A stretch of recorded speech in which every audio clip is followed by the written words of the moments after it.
probably less than good audio. But this is my 2003 Jeep Sport SE. Doesn't have all the 40L and everything, but it is the straight 6 4L engine. Don't look at that. But you look at it and you think pretty much stock. I mean, it has the appearance of a stock Jeep.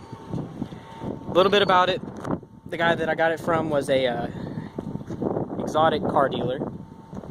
He had a couple of, older BMWs, Maserati. He had one Maserati that was sitting out front. He had old Volkswagens, stuff like that. But he had said that his uncle, great uncle, somebody had this Jeep sitting around. Had been sitting around since 2007. Got into an accident. Just before that, they fixed it up. It tried to patch it up. As you can see, there's a little collision damage. Just a little bit here on the side. But for the most part, it was still drivable. A little bit underneath was redone. As you can see, the undercarriage is a little dirty right now. But I really love this vehicle. Blessed to have it. A lot of the time they say YJs were the last real Jeep because of, you had leaf springs underneath instead of, the coils that you see now. But I'd like to consider the TJ the last mean Jeep. Now they're meant for girls, You can still make them look nice, but the JKs are a little weird. Go ahead and if you're gonna steal my identity or something, however you kids do it nowadays. Jeep's almost as old as me, yet it runs like a dream. It's a sport. Still has the stock front bumper with the sport lights, and you look at it from the front. Those are factory headlights that have been replaced, so they're not the same those built, but they're stock. Now, probably one of the biggest things you can notice are the fender flares. They are right now being worked on. As you can see, the back or what came with it. These are stock replacements. They're Mopar, pretty sure. Pretty sure it's just a Mopar stock replacement. Look up Jeep TJ. They're nice. They have a little bit better of a powder coat, I would say. I don't know if this is just so faded that it's gone, but it has somewhat of a little bit of a powder coat. As you can see, it's the chromed out package. It's the extra $100. So these wheels, they are rusted. It's all living God. The step bar chromed out, not as bad, rusted out. But if you notice, it actually does have a 1-inch lift on it. But you look at the wheels, and the wheels are actually stock size. The guy that bought it, he said, hey, I want to keep the old, I don't even remember what brand they were. They may have been Goodyear. But he had 4 really nice off-road wheels on it. They were, I believe, 30-inch. Not completely sure. It's the stock, everything that was stock got put back on it. The 18-inch with the 18-inch wheel with the 28-inch tire. Reading the numbers, P235/75R15 108T. But actually, these are the ass wheels, and I have the good one on the back. Nice buckshot. It's not too reliable of a brand, of a name. You don't see it too often, but I have it on the back so people drive behind. Oh, he's got good tires. But stock back bumper, everything. And if you notice, this soft top has been beaten to hell. This thing has come off and on so many times. I mean, these windows, I've punched through it, putting it on and off.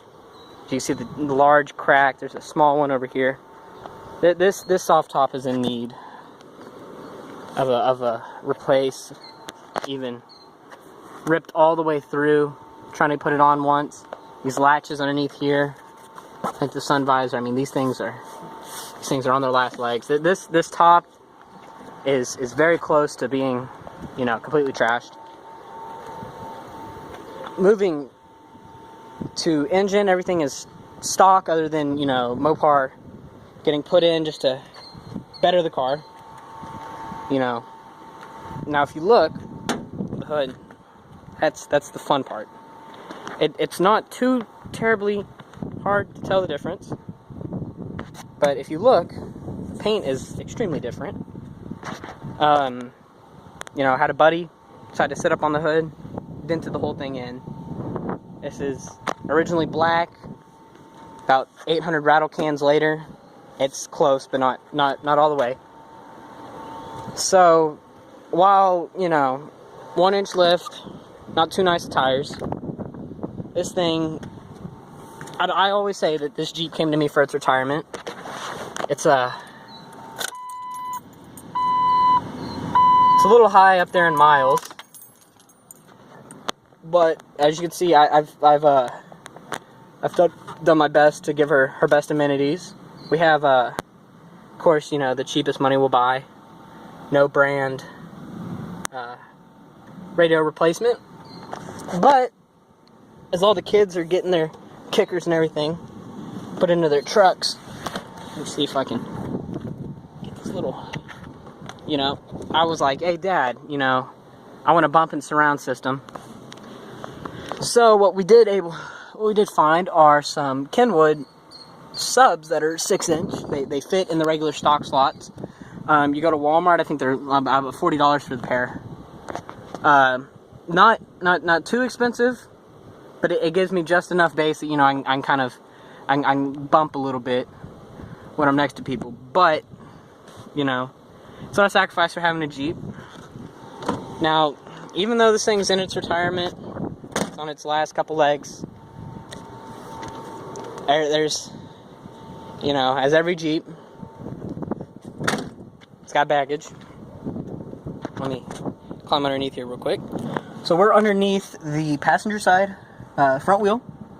Now, as you can see, I mean, everything, brake calipers have been redone recently.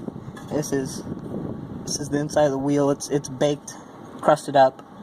But as you can see, everything's a little old. As you'll notice with most TJs, everything's somewhat, you know, a little rusty, a little chipped. But this front axle, if it'll focus, you see that? This front axle has been spot welded to this arm. So the 4-wheel drive, good luck. But you know, nice shocks, nice suspension, drive shafts, you know, a little rusty. But as it stands, everything underneath is mostly stock, I think, hopefully. You know, body armor still, it's able to protect me a little bit.